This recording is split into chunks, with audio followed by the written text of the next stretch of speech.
নমস্কার বন্ধুরা, welcome back to my channel. আজকে চলে এসেছি আবারও একটা মিষ্টির রেসিপি নিয়ে।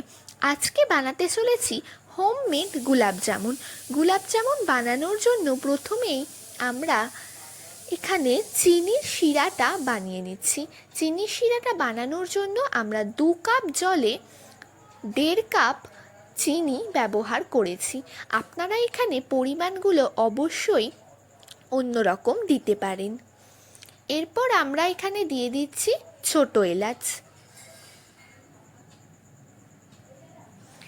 এরপর মার্কেট থেকে কিনে আনা হোমমেড এলাচি গুলাবজামুন আমরা এখানে ব্যবহার করছি এইটা বানানোর জন্য।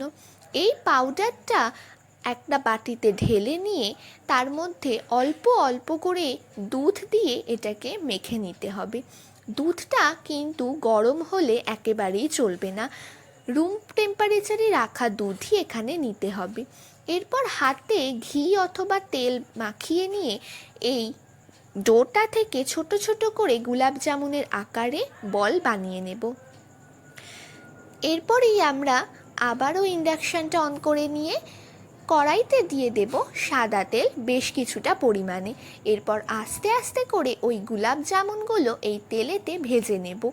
আমরা এখানে অল্প তেলে এপিট ওপিট করে ভেজেছি, আপনারা চাইলে এটাকে অবশ্যই ডিপ ফ্রাই করতে পারেন। এরপর এটাকে চিনির শিরায় ডুবিয়ে রাখবো 1.5 থেকে 2 ঘন্টা মতো। তাহলেই এই গুলাবজামুনের ভেতরে চিনির শিরাটা ঢুকে গিয়ে এটা সফট হয়ে উঠবে।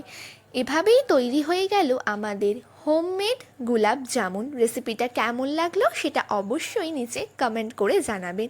ধন্যবাদ।